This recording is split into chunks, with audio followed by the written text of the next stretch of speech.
Welcome to Take Care with the Rowing Therapist. I'm your host, Danielle Wagmeister. Today, I'm honored to speak with Dr. Fred Hanna, a leading voice in counseling psychology and the author of the newly released and expanded second edition of Therapeutic Change with Difficult Clients. His changes model and precursors to change framework have helped countless therapists better reach resistant or stuck clients. Dr. Hanna is a professor in the doctoral counseling program at Adler University and has spent nearly 30 years studying what he calls the precursors of change, 7 internal capacities that predict when even the most resistant clients are ready for transformation. His work blends neuroscience, cognitive science, phenomenology, and existential psychology into a practical, clinically tested framework that empowers both therapists and clients. I'm thrilled to welcome him today to talk about the changes model, the precursors to change, and how real transformation becomes possible even when it feels completely stuck. Dr. Hanna, thank you so much for joining me today. Thank you for having me, Danielle. It's really an honor and a privilege. And it's so nice to see you again. Thank you. It is such a privilege to have you with us today. I'm hoping you can start by sharing a little about your journey into counseling and what led you to develop the changes model and the precursors framework.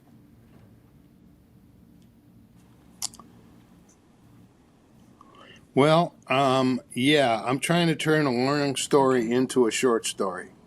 So that's why you see the wheels turning here. Sure, can I tell a story? Okay, it's going to take a few minutes. We got time. You just tell me. Okay, just tell me to shut up But back in the 1980s,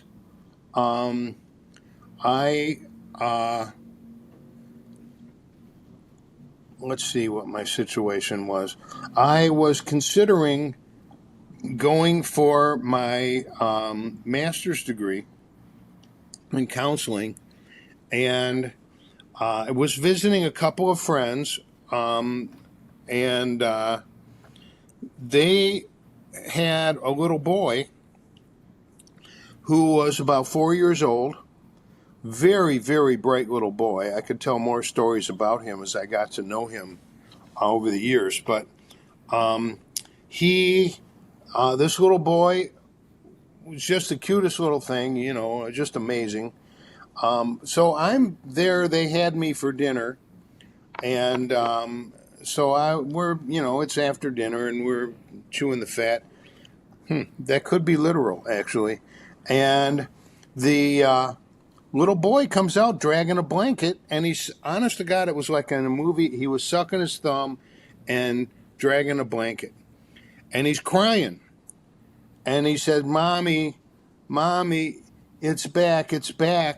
And I looked at Mom and Dad, and they're looking at me. And finally, she said to me, Fred, he's been seeing a monster lately, and he can't, it won't leave him. We've tried everything, but it wakes him up at night, and he can't sleep. He has nightmares. And I said, wow, that's really too bad. And then they said, well, can you help him? And I'm basically going, blah, blah, blah, blah, blah. I don't know about working with little kids or heaven forbid, nightmares. I see one of those every time I look in the mirror. But, other than that, anyway, the point is that they said, can you help him? And all of a sudden, I just got an idea of how to help him. So when he knew me, because I'd been there before, I was a friend of the family. And so I said, come on, David. And I took him by the hand. We went into his bedroom. I said, okay, David, it's me and you, buddy. You show me where the monster is, okay? And so he says, it's under the bed. I said, okay. So we look under the bed. Everybody does this, right? Everybody has a little kid. They do this. So we look under the bed. I grabbed, I was given a flashlight. There was no monster under the bed. I said, okay, he's not under the bed, David, right? I said, well, where is he? And David said, he's in the closet. Okay, so we opened up the closet doors and we, shining the flashlight. And I said, do you see him in there? No. Where is he, David? And he starts to cry. And I said, okay, David, I get it, man. It's scary, right? Yeah, it's really scary. He called me Uncle Fred. And so I said, David, the monster, you can see the monster, right, in your mind? He said, yeah. So he said, maybe we're looking in the wrong place. Maybe the monster is in your mind, and we need to talk about the monster that's in your mind. Maybe not the one under the bed or in the closet, because they don't look like they're there. And he said, okay. So his mom was very cool because she had taught him the concept that his mind was magical and that he could do anything with his mind, which of course is true. But we're not taught that in our crazy culture, right? We're taught to be completely victims of the mind or subject to the mind, however you want to frame it. So I said, do you see the monster now in your mind, David? And he said, yeah. I said, okay, David, now please, man, just tell me what it looks like, okay? I want to know exactly what you're looking at because I can't see your mind. You can, but I can't see what's in your mind. So he tells me that, to make a long story short, that the monster looks like an alligator, and it's got alligator skin, and it's got a long snout with really long pointy teeth, alligator kinds of teeth, and it's got a tail, and like I said, big bumps on its back with ridges, almost like, one of those dinosaurs that has ridges coming off of its back, long. Mm-hmm. I hope I'm making sense there. And I said, well, what color is it? And he said, it's dark red. And I said, he's just giving me the whole description, which was very important. So I said, David, when do you see it? He said, when I'm sleeping and when it's dark. And that's when the monster comes. I said, okay. Now, David, we're going to try something. If you can't do it, it's perfectly fine, but I want you to try something, okay? Now, I told him, remember how your mom told you that your mind is magical, okay? So what I want you to do now, this is where I diverged from the usual parental approach to the monster in the closet. You with me? So I said to him, David, I want you to turn the monster pink. Can you do that?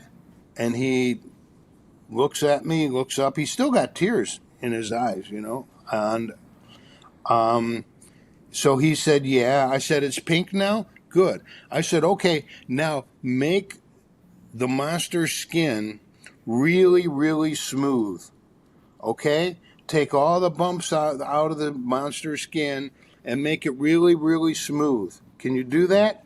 And he takes a second or two, and he says, yeah. Good. Now give him teeth like Daddy's. Daddy was a dentist. So you can imagine that, right? That was easy. So I said, give him teeth like Daddy. Not the pointy ones. Just give him teeth like Daddy. Okay, good. Now give him a human head, not an alligator head. And he does that. Okay, now make his eye have a little teeny smile to it. Just his mouth and his eye, little teeny smile. Can you do that? And he looks up at me and he smiles. So we kept at it, right? We smoothed out his skin. Oh, I think I already mentioned that.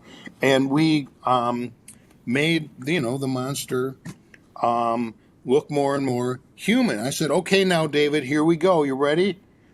He said, yeah. What? I said, okay, throw the monster out the window. So he throws it out the window. And then I said, okay, now bring it back. And he brings it back. And I said again, now throw it out the window, man. Okay?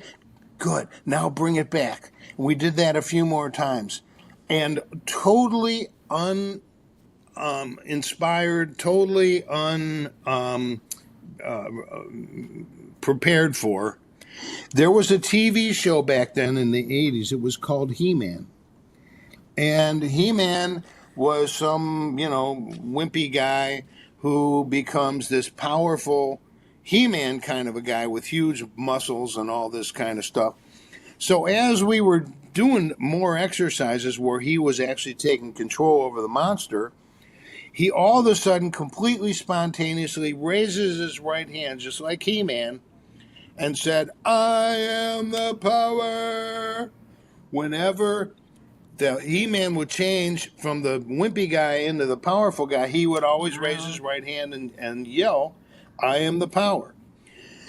Well, I was so proud of him. That kid had amazing ability, and I can tell you more stories about him later. But the point is that he never, ever again, and I checked on him, right, with his mother and father, he never, ever saw that monster again. And the monster was completely gone. And I validated the hell out of him, right? I mean, because really, I mean, there's a lot of adults that couldn't have done that. So the point is, after it was over, to answer your question, I realized, I know therapists don't do shit like this, and maybe there's room for someone wacko like me who it doesn't see the mind as something that we are subject to. And the fact that we have more, now we call it these days, we call it agency, self-determination, that kind of stuff. But even today, we don't give ourselves enough credit for that stuff. So that's when I decided, maybe I could do this, because you have to remember, Danielle, I was a bum for all those years. I traveled through some very remote parts of Asia for 2 years, and I was taught some pretty, how should we say, esoteric kinds of meditation practices. I hung out in monasteries and beaches, and hung out around in the Himalaya mountains and all these kinds of things. And I'm thinking, nobody talks about this stuff. Back then, they didn't talk about mindfulness. If you wrote about mindfulness, you were considered a wacko, because our profession at that time suffered from what I call intellectual racism, which was saying that, and this, so when I started to write on this stuff, I would occasionally reference Buddhism or a Buddhist concept, and the reviewers of the journals would say, no, you don't talk about Buddhism. It's not empirically validated. It's primitive, and all this stuff. And I'm going, what a bunch of idiots. But I had to play their game. So the point is that I learned to translate a lot of these. I mean, mindfulness is 2,500 years old, right? Now you can get 10 apps for your phone about mindfulness. You know what I'm saying? But back then, in the 80s, no. But I started meditating in the 60s because I was just a wacko kid, right? But I knew it worked, and so I wanted to use a lot of those techniques. When I saw what happened to little David, that was just kind of the straw. You know what I'm saying? When I saw the David thing, I'm thinking, yeah, I am kind of a bum, but maybe I could do this. I don't know if they'd accept me or not. Maybe they could do this. So we wrote one article. I had a friend who had two PhDs in psychology, one in experimental and the other in clinical, and we wrote an article on something based on ancient yoga, not the physical yoga, but the psychological yoga. And amazingly, they accepted it for publication in this highfalutin APA journal, which just blew me away. And so here I am. Now I'm a bum with a PhD. And developing a model. So tell us about how you developed the changes model and the precursors to change. Yeah, well, you said it. I had been studying philosophy and psychology, even though I dropped out when I was a junior. Dropped out of school when I was a junior and spent all those times traveling. I rode motorcycles all over America and Canada. Danielle, how many people do you know have taken a motorcycle to Newfoundland? Right? Wow. Or Nova Scotia, or British Columbia. Okay, there's people who do that, but anyway, also Florida and Maine, California, Oregon, Washington, the Dakotas. And I just was born with a severe case of wanderlust. I just love to travel. I did it for the joy of it. I hitchhiked around the country as well. I once hitchhiked from LA to Miami with $2 in my pocket. And people were so nice back then, not these days, I don't recommend this. But back then, I think around 1969 or 70, it took me 6 days to get there, and I got there with 50 cents left because people were so nice, They'd take you home in the morning. They'd drop you off at the highway. It was unbelievable. So I hitchhiked, a pretty fair amount. So I don't want to spend any time on that. The point is I was constantly studying, Danielle, constantly reading philosophy, mostly existential philosophy and phenomenological philosophy. And I started converting these things into therapy ideas. What I eventually realized is that I have for whatever it's worth, I seem to be drawn to developing techniques. So in the changes model is a summary of decades of study on what makes people change and what doesn't, and how to get a person to change that doesn't want to. And, people have told me many, many times over the years, Fred, nobody's going to change if they don't want to. I said, yeah, well, then we have to learn how to give them the want to.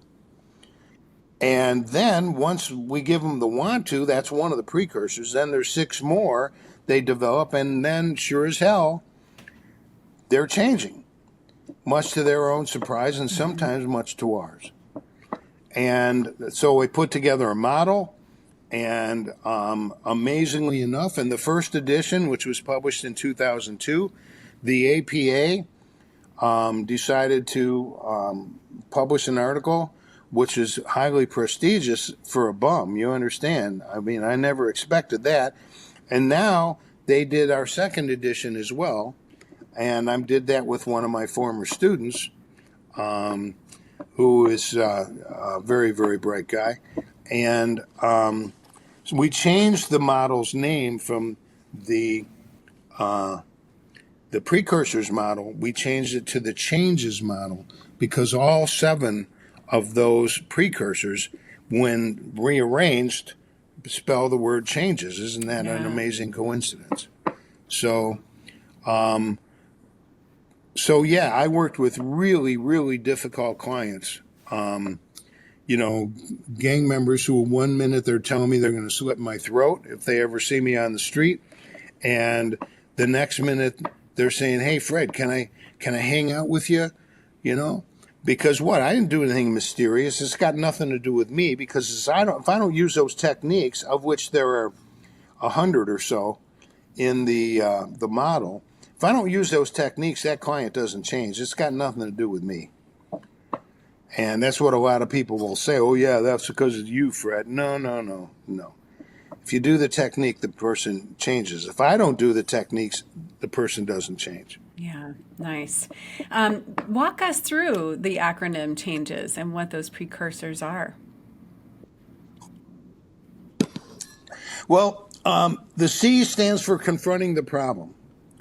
So we had to use that confronting the problem idea back in the late 80s when we got the first article published, which was literally an application, like I said, of ancient yoga. And they wouldn't let us say the word mindfulness. And they literally, the reviewer said, don't use that term, blah, blah, blah. So I came up with another term later on. I don't want to bore you with it. It's historical now, but it was a very cool term to substitute for mindfulness. But another conversation. Well, now you got to tell me, what time. is it? The point. It's called resolute perception. So in other words, when you're mindful of something, you are directing your attention toward it, you see. So I didn't know what to call it except for resolute perception. And my friend who has 2 doctorates in psychology said, yeah, Fred, that'll work. And we used that. And as an idea, and it had its impact all by itself. But come on, you got to give credit where credit is due. I'm a big fan of forgiveness, and forgiveness now has tons of empirical support. Back in the old days, it didn't, right? There was too much like religion. Well, you give credit where credit is due. Damn it, Jesus of Nazareth is the guy who invented mindful or forgiveness. Give him credit, damn it. The Buddha invented mindfulness 2,500 years ago. Give him credit. Instead of some of these people making it look like, they put it all together, last weekend at the bar. You know what I'm saying? So, so the C stands for confronting the problem. We kept that because it's very descriptive, but it really is basically mindfulness. Okay? Then the H stands for hope. And hope is defined professionally. It's not like yearning or longing or desiring. It's professionally, hope is the realistic vision or expectation that things can get better. And it's not, for wishing things can get better, because that word is used that way. But in a professional context, I didn't invent this, by the way. In a professional context, that's what hope is. It's the realistic, being able to see light at the end of the tunnel. By the way, I didn't invent any of these precursors. We just saw their capacity for change through some studies, and then we decided to apply them to therapy. I should say me. I was doing this all by myself. Anyway, back then, not anymore. So now I've got my friend and colleague, Brett, who is now the first author of the book. He added a lot to it. So that's the CH. The A is awareness. So awareness of the problem is just knowing something is there that's a problem, or an obstacle of some sort, and knowing what it is. And then on top of knowing that there's a problem, being able to identify the cognitive and affective and behavioral issues associated with the problem, and the social issues too.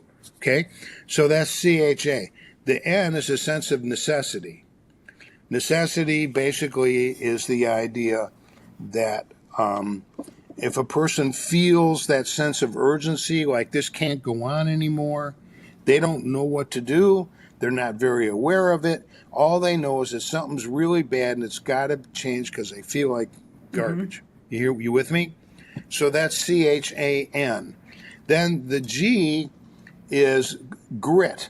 Now, we originally, in the first edition, we called it the willingness to experience anxiety or difficulty. Okay? That's a mouthful. So, Brett Wilkinson, my co-author, when he put together the changes acronym, that was his thing, he changed that all to grit. The willingness to experience anxiety, it's also the willingness to experience pain. We have lots of emotional pain, and you know what's really curious? The brain, neurologically, the brain sees pain, whether it's emotional or physical, in the same way, and it processes emotional pain and physical pain in the exact same way. It doesn't see a difference. Pain is pain. So we have techniques for helping people to tolerate pain, play with pain, and reduce pain. And now there's tons of research that shows that mindfulness is directly related to reducing pain and other things as well. So that is the G. The E is effort. And effort is basically putting out one's, or will. You don't talk about will very much in current mental health. The will is an old concept that started to go out of fashion back in the 1920s. But the will is actually exerting my a decision to change something in my mind or changing a goal or something like that. And we've developed some techniques to make that much more powerful, because obviously the will is connected to a person's agency and self-determination. It's hard to have self-determination, which now has tons of research support. It's hard to have self-determination if you got no Yeah. will. So, so we, I'm just want you to know, I'm taking a big area Yes. here and I'm compressing it. And so as I talk, I'm thinking, oh, I should talk about this. And then another part of me says, no, it's too much. And so then the last one, the E, wait a minute. I think I finished. Oh, the S, sorry, changes model. That's the, hang on, how can I forget this? The, hang on. So we got necessity, and this is embarrassing, but it's okay. I've been embarrassed far worse than That's this. okay. That's okay. Yeah, I'm pulling it up myself. S is social support for change. Oh, of course, yeah, because there's always Yeah. a social. Thank you. There's always a social aspect to change, and so if you have a lot of social support, that will increase the other precursors, because these are all Yeah. interdependent. See, and if you don't have social support, then those precursors are going to be harder to develop. So if they get a lot of encouragement from people they know, or see, people saying, yeah, you can do it, et cetera, that will increase the other precursors. And there's been tons of research on social support. Remember, I didn't invent these. We just found the ones and from other studies that were responsible Yes, for I change. also appreciate in your book how you connect that a lot of the existing models will include these pieces. So it's not necessarily a standalone model, but can be intertwined with other, you see it in other models that are effective. Yeah, and it's true. The problem is that sometimes I could be working on the wrong precursor and not know it if I don't know what all the Gotcha. precursors are. See, so when you really have a really difficult client, you don't need these. I mean, it helps to understand what change is. You don't need these for easy clients. When you have a client who's not changing, that's when you pull Gotcha. out Yeah. the changes model, and you find out which precursors are missing, and then you apply the techniques for the missing precursors, especially you starting off with the one that's that is most absent, and there's an Yes. assessment form for this and questions you ask the client. And people ask me, is this empirically supported? Well, yes, it is. And the APA would not publish a book based on a model that has no empirical or research support. So Okay. Yeah. No, thank you there it for is. sharing all of the details for how that works with us. And I'm curious about examples you may have. I know you have often been consulted with for some of the most difficult clients over the world and talking or nationally.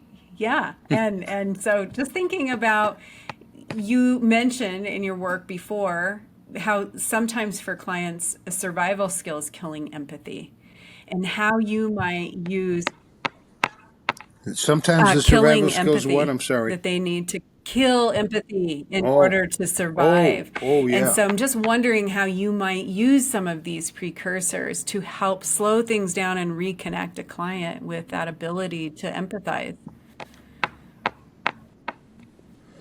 Yeah, basically the idea is that if a person doesn't feel empathy, they Hmm. feel dead inside.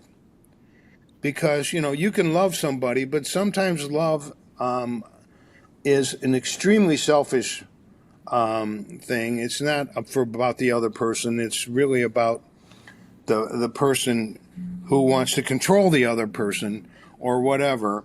And so love is such a hackneyed word these days that we really don't understand it. So when love is of higher quality, it will have two characteristics. One is empathy, which is the ability to see a person from their own perspective rather than one's own perspective. And the other aspect is admiration.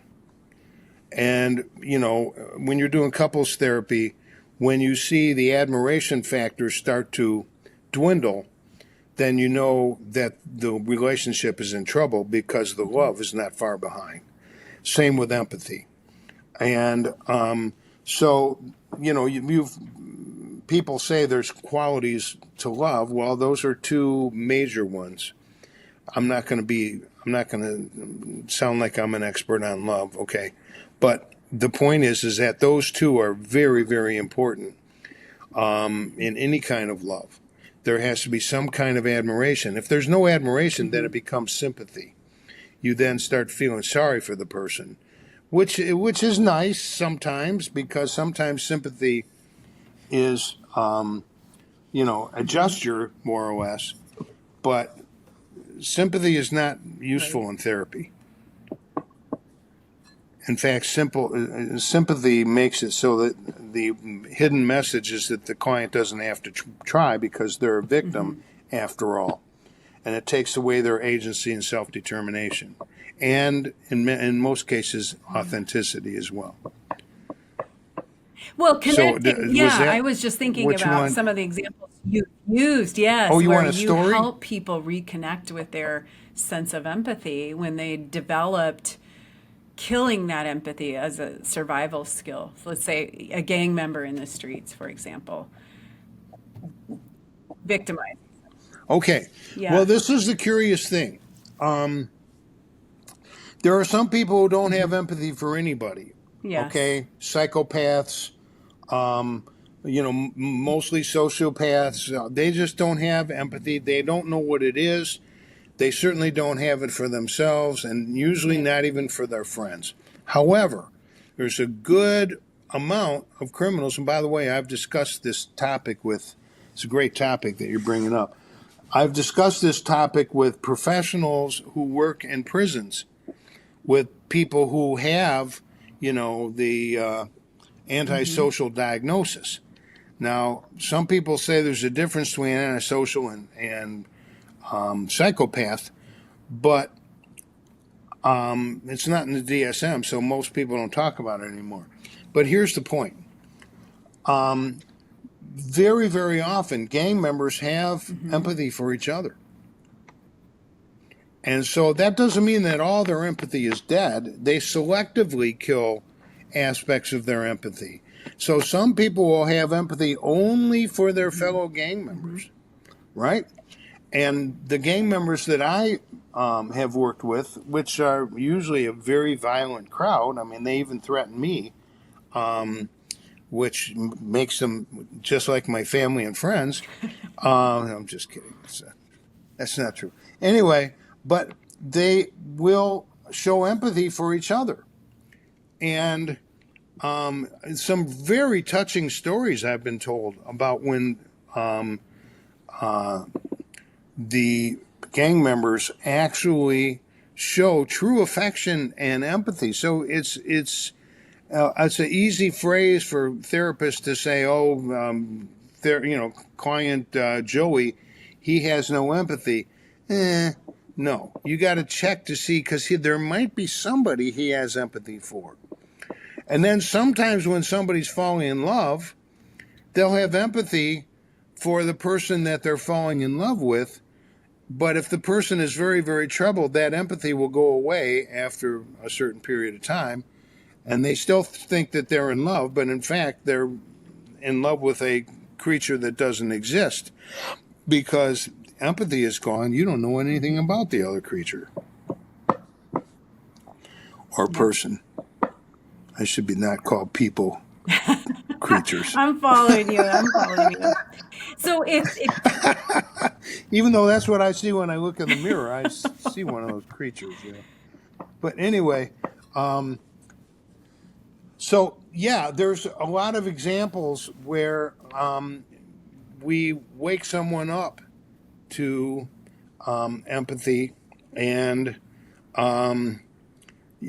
basically I use the empty chair sometimes, with where I have the client put the victim in the empty chair, the person that they actually victimized now goes in the empty chair. And as you know, the empty chair means that the client moves between both chairs, right? And a lot of people don't know that about Gestalt therapy.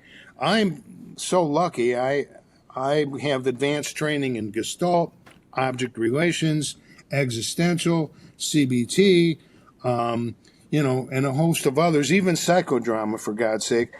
So I find that knowing all these different approaches helps me to develop better techniques. And so, for example, I had a client once who was a gang member, and and they called me in as a consultant to work with this client. And how much time do we have, Danielle? Keep going. Okay. So I was called in into a agency that worked with very difficult teenagers, drug and alcohol and criminal teenagers. When I say criminal, I mean they were convicted of crimes. And I was told about these two boys in a group that was totally out of control. They had two group leaders for this group therapy thing, but the group was totally out of control because these two guys were constantly intimidating and threatening each other, and they wouldn't shut up. And so one is from they're from two different gangs in one of the Chicago burbs. Okay, so they said, Fred, can you help us? I said, I don't know, see what happens, But a lot of times I get called in as a consultant to work with really tough clients, because that's my thing, right? And so I talked with the treatment team of that agency, and they told me about both of the boys. And one of the boys, named John, was particularly disruptive, yelled and screamed a lot, threatened a lot, had caused some physical altercations here and there. He was a white kid. Then the other kid was Latino, and his name was Rios, I think it was. And he was more of a laid-back kid, but he just loved to agitate John. And they were from different gangs anyway. So I sit down after talking to the treatment team. I walk in with the two counselors, and I'm talking to the counselors, and they're pointing out, that's John, that's Rios, and I sit right next to John. I don't know why, Danielle, but I find the closer I sit to somebody, the more I have an impact with them. Don't ask me why. I can't explain it. It's just an intuitive thing. So I sat right next to John. Before I was introduced, before I even had a chance to look around, John jumps out of his chair, points his finger at Rios, and I thought I saw Rios flash a gang sign. And John apparently reacted to that. I saw it out of the corner of my eye. And he's pointing his finger, you MFer, I'm going to kick your ass. Me and you after the program tonight, we're going to sort things out and all this hard-ass talk, right? And meanwhile, Rios is sitting there like this. The cat that swallowed the canary. This is exactly what he wanted to do instead of group. You see what I'm saying? So John's up there, and I'm sitting there. This is all happening in a flash now, right? John's yelling, and the kids now, and the other kids in the group, they're saying to the two group leaders, remember, they don't know me. I haven't even been introduced yet, right? And they're saying, do we have to do this? We're tired of this group. Can we take a break? Can we end group today? We don't need group today. And the two group leaders now are looking at me saying, this is it. This is what we were telling you about. This is exactly what's going on. I said, okay. So now I'm thinking to myself, I could say something to John, but he might hit me. And I don't feel like getting hit today. Thank you very much. And then I'm thinking to myself, well, they are paying me. So I decided, okay, we'll go for broke. And I said to John, because he's right next to me, I said it a little loud so that it would penetrate his screaming or yelling. He wasn't screaming, he was yelling. I said, I'm so sorry to tell you this, John. Now, if you say you're so sorry, that reduces the likelihood that you're going to get punched. Gotcha. Okay. Now, I got no guarantees there, but it's always worked for me. So, and another thing is to tell the person you're worried about them. That will reduce the likelihood of getting punched. You with me? Okay, so I said, John, I'm sorry to tell you this, man, but you don't have any freedom. Dead silence. Nobody ever heard that line before, right? So what I'm doing now is I'm applying the grit precursor. Okay? Okay. So I said, I'm sorry, but you got no freedom, man. He looks at me and he says, looks down at me because he's still standing up, looks down at me and says, who in the F are you? Now you have to understand, I'm how shall we call it? Reducing the impact of the actual language, right? But I want to keep it real too. Absolutely. So okay. So he looks down and he says, who the F are you? And I swear to God, I looked at him and I said, John, I said, I have been trying to figure that out all my life. And then I said, but I'm worried about you, man, because you got no freedom. What the hell are you talking about? I said, well, I hate to say this. Please forgive me. But I keep saying his name was Carlos. That was his name. I tried to come up with an alternative. But, this was years ago. Nobody's going to figure out who this kid is. So Carlos starts to grin and he's, shaking his head. And I said, I'll get to you later, Carlos. You just hang in there with me, okay? But I said, Carlos owns you, man. He does not. What the hell are you talking about? I says, well, he makes a gang sign and you flip out. You think that was by accident? A person learns all your buttons. They can control you. They can make you do whatever you want. Because every time that you blame somebody else, because, he kept saying, Carlos made me do it. I didn't do it. Carlos made me, you see. I said, every time you say somebody made you do that and you blame them, you give away your freedom. Do you think you're free, John? Yes. It's a big button for teenagers and a lot of adults as well. So I said, well, then why are you giving your freedom to Carlos? And Carlos is going, Carlos, please, buddy, I'm going to get to you, okay? Just hang in there. So he was a cool kid, actually. So anyway, I said, every time you get in trouble, I would be interested in how many of those times you got into trouble because you gave away your freedom. Now, maybe not every time, but when you give away your freedom, you can count on being miserable, and you can count on the person that you hate the most controlling you. Okay? So, what do you think? He says, oh, yeah, I'd like to see what you do. Okay, that happens. So I said, all right, Carlos, you want to play a little game? Watch, John. Watch, John. You want to play a little game, Carlos? Carlos goes, yeah. I said, give me the finger. So now the kids, this is like cheap entertainment on a Thursday afternoon or whenever it was. They're all going, do it, Carlos, do it. Because, they don't know me. They don't even know my name yet, right? I haven't even been introduced yet. I'm a total stranger. Never saw any of these kids before. So I said, give me the finger, man.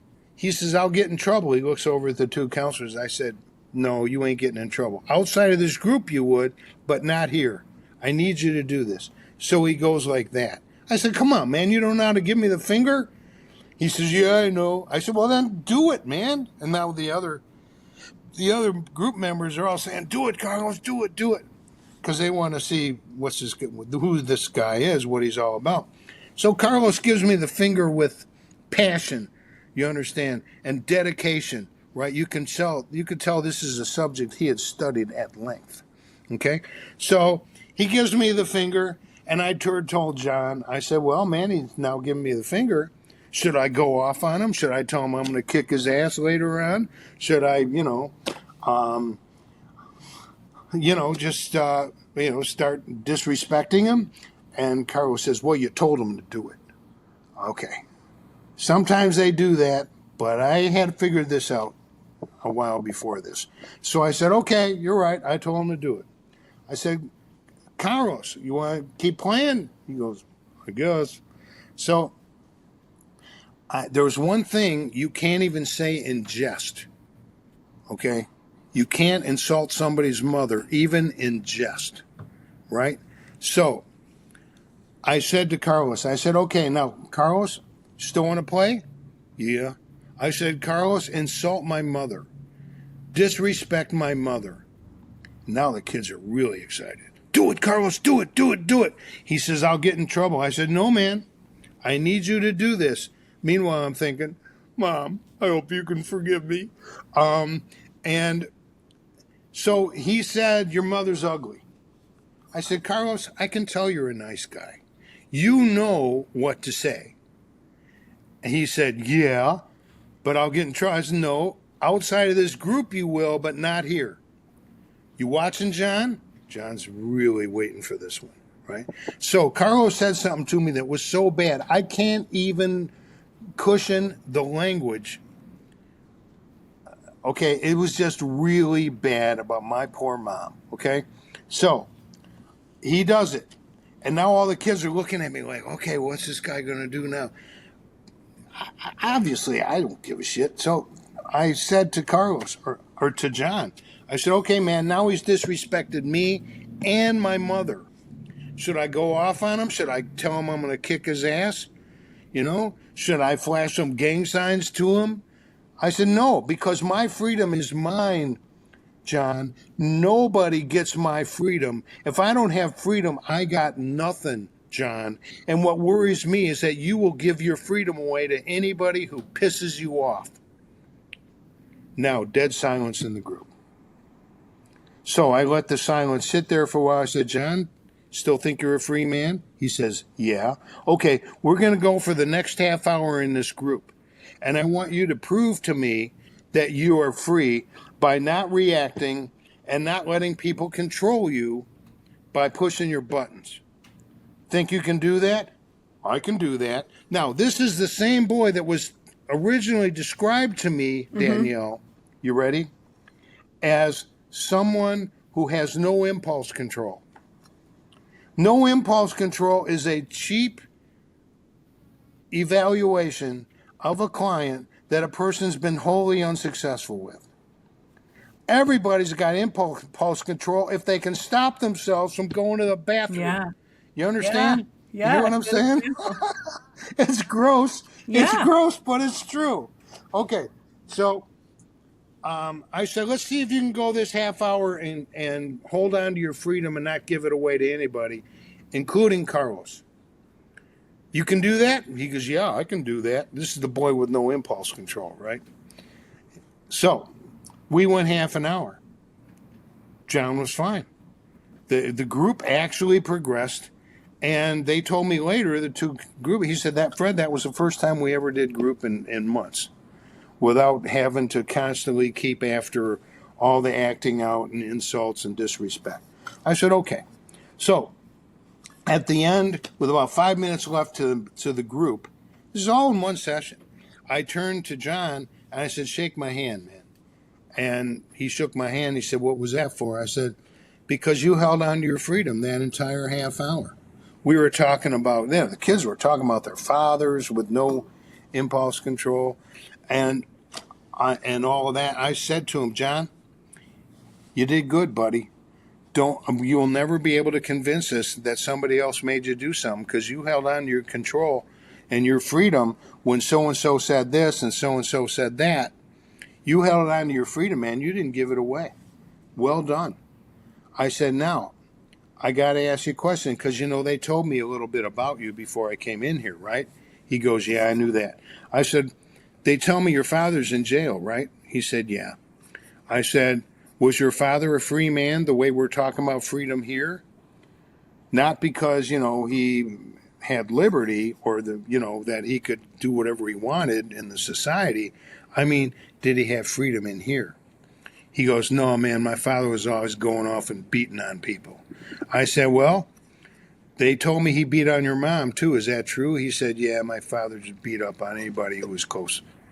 And I said, so can I ask you a question? Are you a lot the same way as your father? And he said, yeah. Do you like your father? No, I hate his guts. I said, well, I got to ask you a question here, John. Why is it that you hate somebody, but at the same time you're trying to be just like them? What's going on here, buddy? And so we talked more. Kids were, kicking in now. And I said, so what we're going to do, John, from now on, me or anybody here on in the treatment team, when we see you start to act out, we're going to remind you to hold on to your freedom. Can we do that? And because that's going to help you be more of who you are and not let anybody control you. Because you don't like to be controlled. No, he says, F no, man. I don't like that at all. I said, okay, well, here it is, buddy. Here's your path. You think you can do this? He goes, yeah. Is it okay if we remind you? He goes, yeah, that's okay. That's okay. And sure enough, John made a change from that day forward. Great example. Yeah, that was, sometimes it's a lot easier to do that technique for the grit, but I decided to tell one that was a little bit more challenging. Yeah, no, I appreciate that. I remember you talking about that years ago. I do. I do. Remember that That's story? exactly why I asked that question. I was hoping you would go there. So it's a great example. And it was good to walk through it again, because I don't know that I heard a lot of those pieces before. I think it was a briefer example. Yeah, there's a lot of subtleties in some of these stories. Because remember, I'm working the precursors, even though it sounds like ordinary language on the surface, right? Yeah. So one thing that also stands out in your work is it's grounding in the client's lived experience, this idea of phenomenology. How does phenomenology, really entering into your client's inner world, shape how you work with the changes model?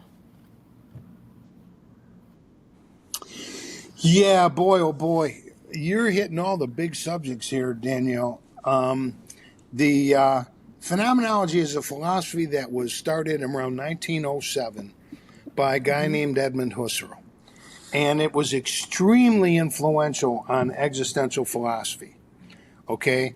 Existential philosophers like Jean-Paul Sartre and Heidegger and, a host of others.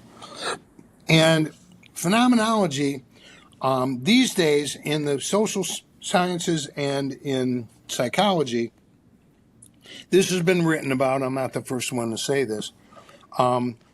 Phenomenology is looked upon as a subjective viewpoint that somebody takes of a particular situation. Like one person sees a nature scene, and somebody else will see the same nature scene. They'll have a totally different impression. Well, some people will say, well, that's phenomenological because people see things differently. No, not. It's not phenomenological. It's not subjective. Phenomenology, according to the way it was really originally designed by Edmund Husserl, by the way, I've published a lot on this subject for whatever it's worth. Phenomenology is seeing things as they are in themselves. It's seeing something for what it actually is, not what I'm imagining it to be, not what I was brought up to believe, not what religion I am. You see, not whether I'm a Democrat or a Republican, we go put all of that aside. It's called bracketing. We put all of that aside and we see what's there shining in its original purity, being exactly what it is. And that's very hard to understand. So when it went to psychology, forgive me for my cynicism here, the original meaning of phenomenology was lost. Okay? Now, this has been written about. So I studied under a phenomenologist who studied under Husserl's chief student, Eugen Fink, as well as Martin Heidegger. He went to Germany twice to study under Martin Heidegger, a very famous phenomenologist, controversial person, but a very famous phenomenologist who was, very dedicated, once again, to seeing things as they are. And so my instructor, a philosopher, who was actually on my dissertation committee, and I studied with him extensively, he taught me the insider's view of phenomenology, from Fink and from Heidegger, taking courses directly from these guys.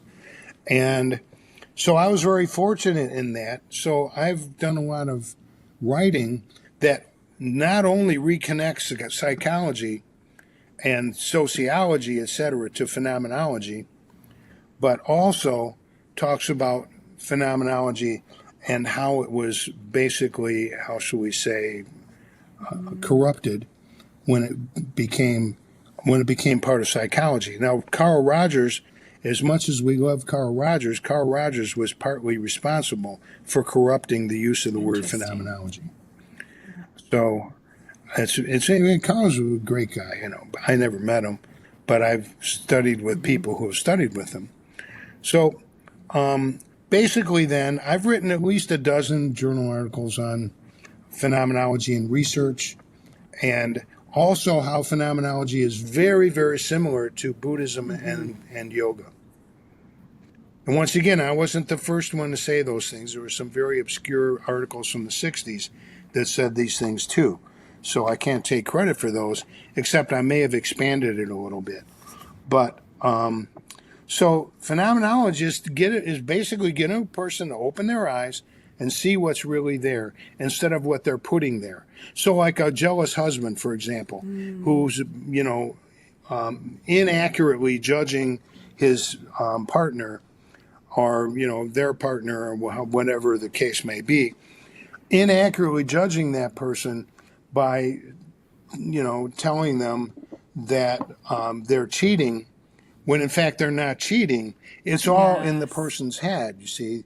Phenomenologically, you would have to get that person to put all those beliefs aside and see what's really going on with I the partner. do, and I'm understand? thinking about applications to the therapist as well, and how do they get to Exactly. to that level of attunement of really seeing what's in front of them rather than putting their own thoughts. So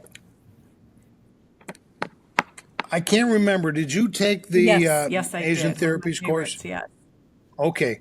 Do you remember a technique called the Yes. pod technique? Okay, that's an application of phenomenology I see. to Yeah. therapy. And that was my test case, actually. That was published in 1988. And that's one of those articles they didn't allow me to use the terms Buddhism or yoga. But the pod technique is very, very close to yoga specifically. And the thing is that a person has to learn how to translate between theoretical frameworks so that you can start to see similarities between Buddhism and existentialism, for example, or see similarities between Gestalt therapy and phenomenology. You see what I'm saying?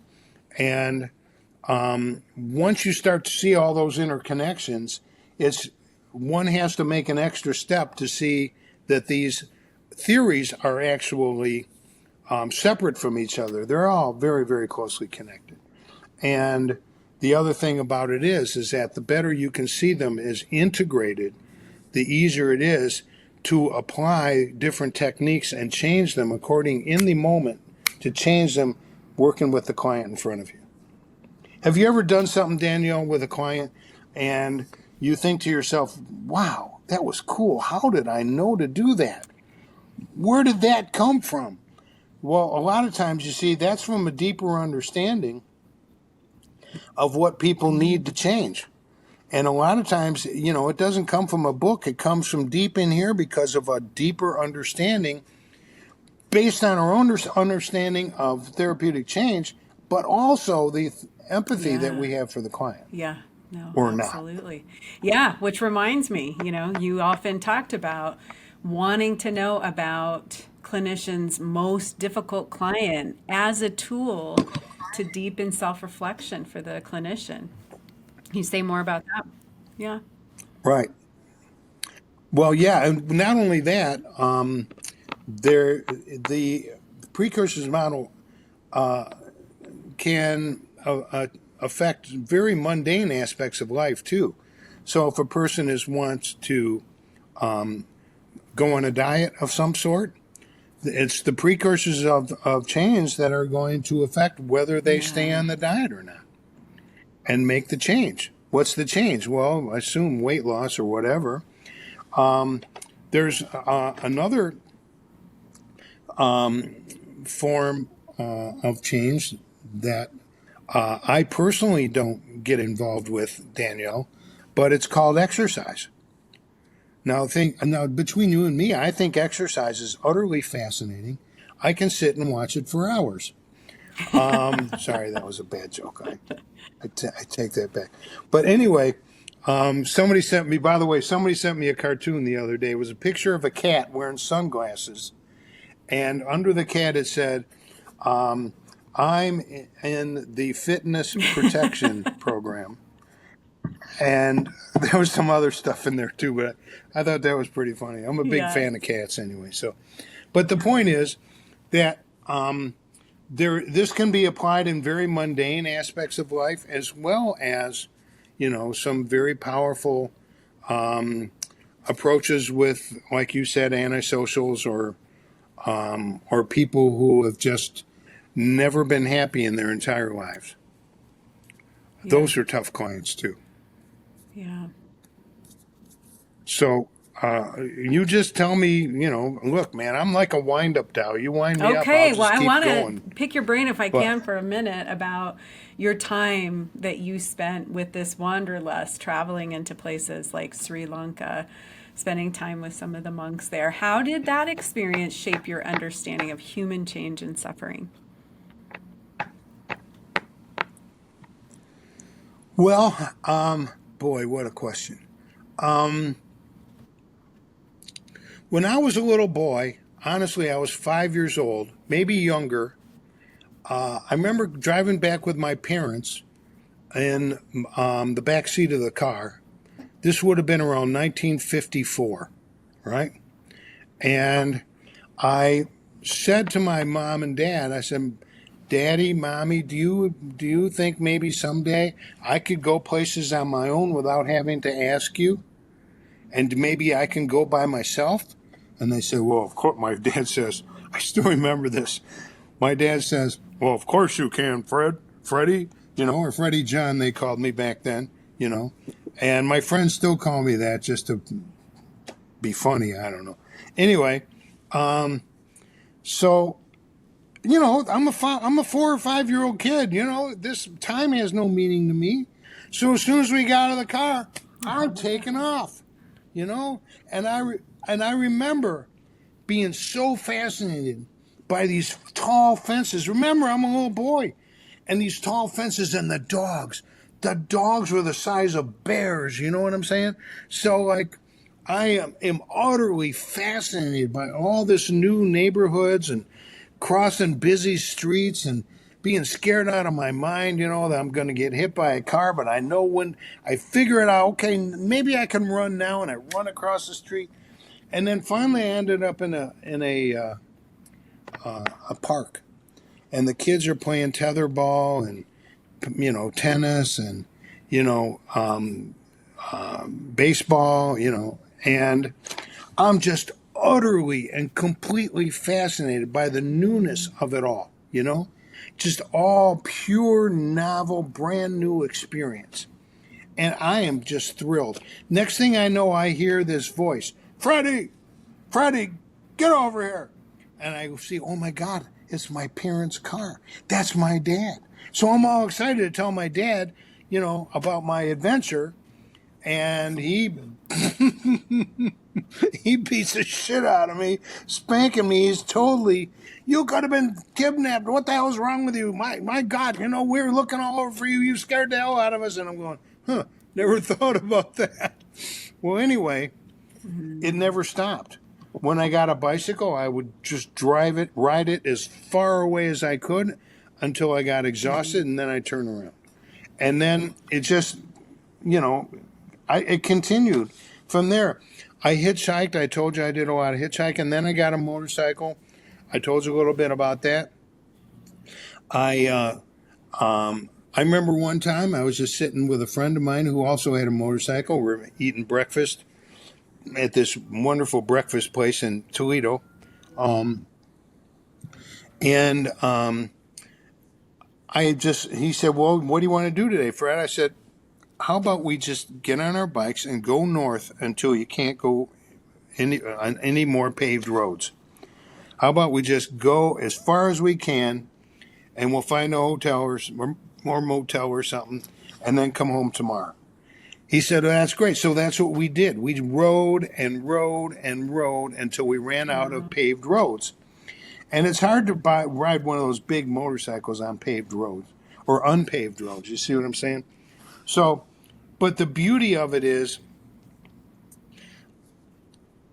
my wanderlust left me when I was in the Philippines. Now, some of the places I've been, are Sumatra, which is an absolutely magical place.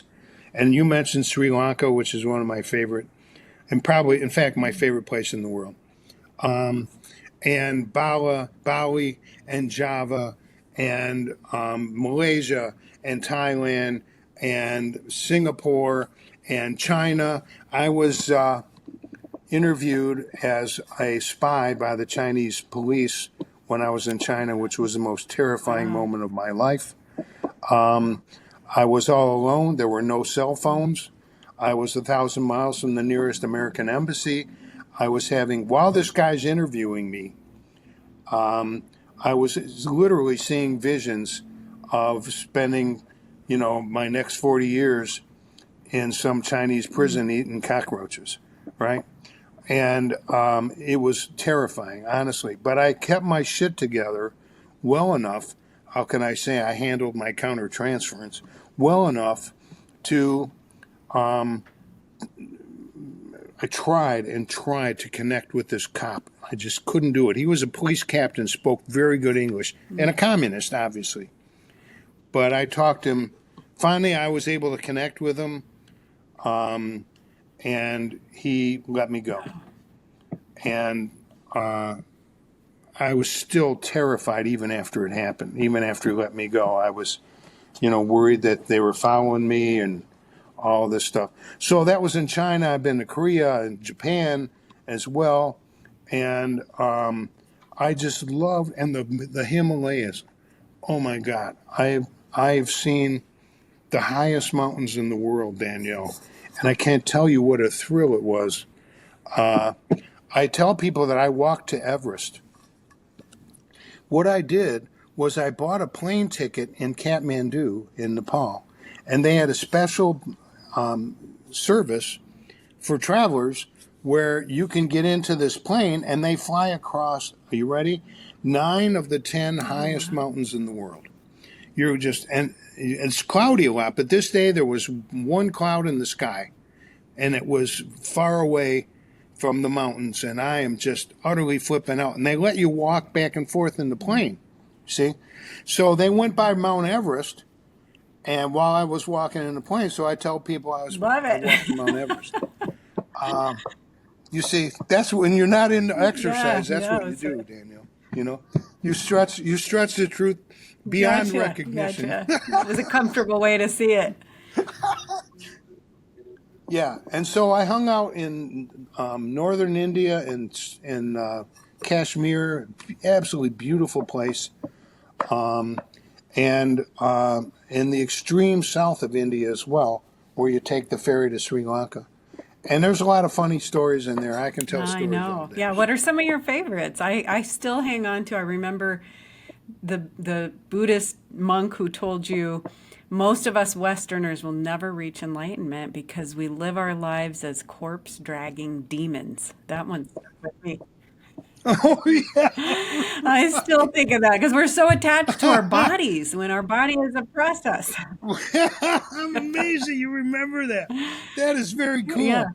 That is really cool. Yeah, he said that we are corpse Yeah. dragging demons, and that the only thing that can save us is meditation.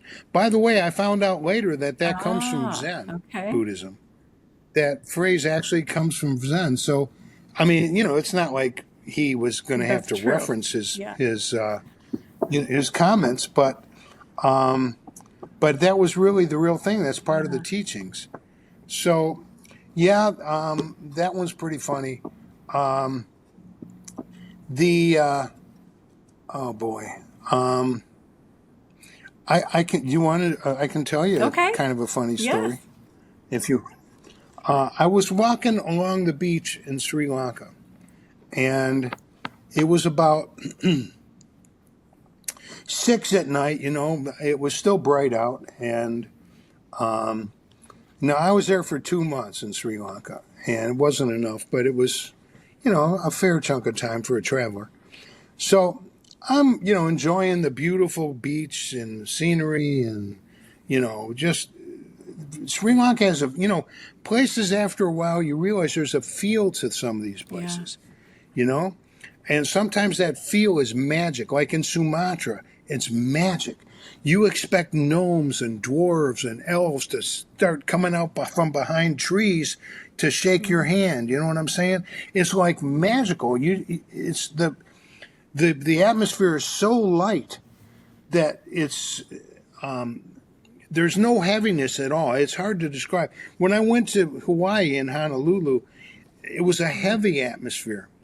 A beautiful scenery, but the atmosphere was very heavy. Or if I go down south, and to some beautiful scenery, for example, in Mississippi, Alabama, it is beautiful scenery, but it's very heavy in the atmosphere itself. It's very hard to describe, but because you have to look beyond your six senses or five senses Mhm. to do that. So anyway, I'm walking along the beach, and there's a place where the beach gets pretty close to the road. And there's a guy comes by on a bicycle, and he yells to me, "Hello." So, I want to be polite. And he says to me, "What is your name?" Okay, my name's Fred. "And where are you from?" "America." "Oh, America, very fine country." This happens several times a day, right? So then he says, which is also typical, "What is your profession?" And I said, "Well, I don't have a job." He said, because I had quit my job on the railroad. I used to, I, I, I've had, I counted once, 45 Wow. jobs, Danielle. I can't explain it, but for me, a job is just something to make money so Gotcha. I could travel. Never got fired, but my friends like to kid me and say that I quit more jobs than I applied for. So anyway, um,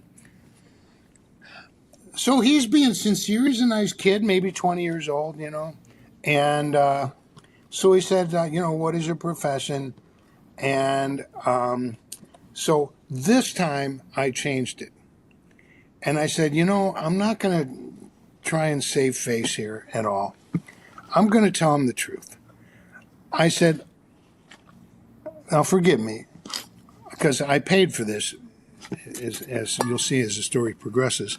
I said, "Well, I'm an effing bum." And he looks at me dead serious.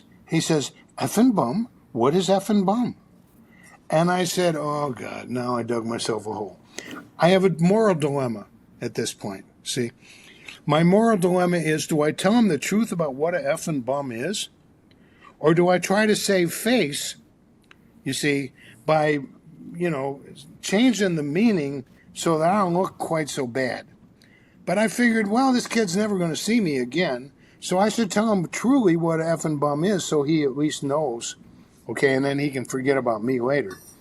So I said, oh, you want me to tell you what an effing bum is? He goes, yes, please, please. I said, okay. An effing bum is a person you can't trust. It's a person who's only out for themselves, and they will lie to you or cheat you if you're not careful. So if you meet a person who is a bum, you have to be very careful around them. And he's looking at me dead serious, and I'm going, oh my God, what have I done? And he looks at me and he says, and you are effing bum? I said, yeah, I'm an effing bum. So, we talked some more, and he's a really nice kid, I really felt bad about what I had told him, and I decided I was never going to do that again, which I never did. But the next day, I'm walking into the local library where, Sri Lanka has a lot of English, because they were an English colony of Ceylon, right, for a long time. So I'm walking into the library, and there's a lot of travelers there. There weren't very, hardly any Americans, but there were New Zealanders and Australians and, Europeans and all. So I'm walking into the library. It's no big deal. I'm one among many foreigners, right? And then all of a sudden I start hearing this ding, ding, ding, ding, ding, ding, ding, ding, ding. And I'm looking around, and it's a guy on a bicycle. And he's, hitting his bell on his bicycle, and he's yelling at the top of his lungs, hey, effing bum, hey, effing bum, hey, effing bum. He wants to talk to me. He's not upset with me. I'm his buddy. He wants to talk to me. Meanwhile, all these other people are Oh, gosh. and they're thinking, who in the hell is that guy? He must be some real piece of shit, And so, I never saw that one coming, Danielle. That's fun. But I got lots of stories like that. So if you could leave therapists, coaches, or anyone in a helping role with one key insight about facilitating lasting change, what would it be? I would say that empathy is not taught correctly in psychology or in social work or in counseling, drug and alcohol counseling. Empathy is something that needs to be studied, and actually it's a lifetime study in and of itself. And we have to be able to learn how to connect with people. And I never saw this more clearly than when I was being interviewed by that police captain. A police officer in China, at least back then, was the same as the FBI, right? They thought that I was there to be a spy. And he kept asking me over and over and over again, why are you in China? Why are you in China? I had tried everything. And he wouldn't believe me. I said, I love the Chinese people, which was true. Didn't believe that. He'd heard it all until I said the one thing that connected me with him, that allowed him to have empathy for me. I never dreamed this would work, but it was true. I said, I'm also a student of Chinese culture. And he said, what does that mean? And I said, well, sir, I've studied Chinese philosophy. And he said, Chinese philosophy? I saw his eye flicker just a little bit, and I thought, whoa, there's something going on here. I may be able to connect with him on this. See? So he apparently, for a communist, he knew about Chinese philosophy, which is extremely rare, because communists don't care about that stuff at all. So I said, well, he said, tell me more about this interest. I said, well, Chuang Tzu and Lao Tzu and the Tao Te Ching and all the various aspects of Chinese philosophy I think are brilliant, and I've studied these things, and I'm utterly fascinated. And then he accepted me. I became a real human being to him that I was able to connect. Now I tried all kinds of other stuff, and I was in a hurry. I had to find something I could connect with him. And so I like to say that travel helped me be a better therapist because I learned how to empathize with people who don't even speak the same language. Now, that Chinese guy, he spoke English pretty well. But, I mean, you're in the middle of nowhere and you don't know the language where you're at, and you still have to be able to connect with somebody. And that's hard to do. But when people can't speak the language, they study you. And they study you to see what you're made of. Like, for example, I like to use self-deprecating humor because I deserve it. No, I'm just kidding. I can't help it, Danielle. I can't help it.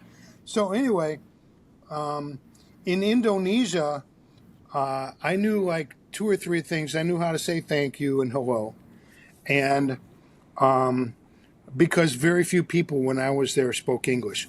And so there is the last thing that Asian people or third world people, that's a horrible expression, but the last thing that they want is to talk to some arrogant asshole American who thinks they're superior to them. You see what I'm saying? So when I was in Indonesia and when I went to other countries, I tried to find certain phrases I could use that would make people accept me. See what I'm saying? And I do this in therapy too, but not all the time, but when it's necessary. So I knew one phrase in Indonesian. It's called Kepala Kelapa. And it's called, the translation is coconut head. And it translates as a dumbass, right? So when I would walk into a store and I would ask, where is something like a bus station or train station, whatever it is I'm trying to find, I would say, I'm so sorry, terima kasih, I'm so sorry, Kepala Kelapa.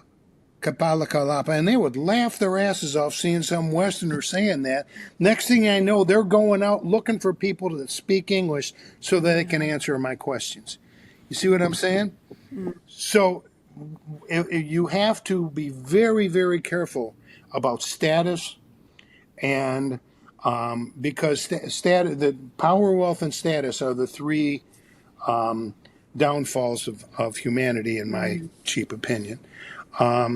So I immediately put myself there on their level, and they could instantly relate to me. Do you see what I'm saying?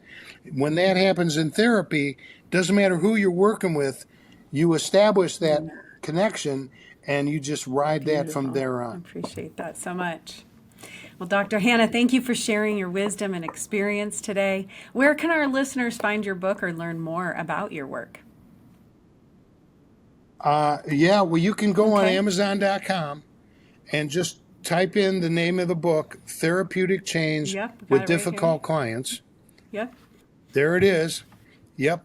And you'll see the first edition, the second edition, and it's just came out in June, so it's just getting started. And I want to thank you for being. That was a wonderful interview, Danielle. I have to tell you that ranks as one of my favorite all time. Thank you. Kind words. Oh, no kidding. That was some real skill in that interview. You got me going. I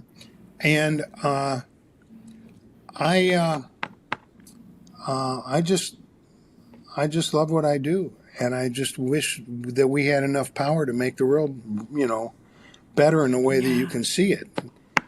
It's too easy to see us going down the tubes, actually, but I don't want to get into all we're that. taking it one step at a time. I appreciate you being here, being willing to share your insights and your stories and all the work that went into developing this book and the model. And I'm hoping our friends will check it out. Thank you so much for tuning in to us. Please like, subscribe, share this interview with people who may find benefit with it. Hit that little notification bell so that you're updated as episodes are released. And as usual, please take care. Yeah, Can I sure. can I add one more thing? My email address, if you want to contact me, is fred.hanna. Hanna is Hanna. There's no H at the end of Hanna. I was deprived as a child. And it's at Mac, like the computer.com. Feel free to email me if you have questions, whatever. I love what I do, so I don't, Yeah. you know. Well, thank you. It's an honor. And Okay. thank you for offering, yeah, Thank you all so that much. you have shared, all the wisdom and expertise that you're offering for people to reach out and connect with you over. Lots of research articles that you've published, as you mentioned. So thank you again. Thank you, Danielle. Take You care. too. Stay in Thank you. touch.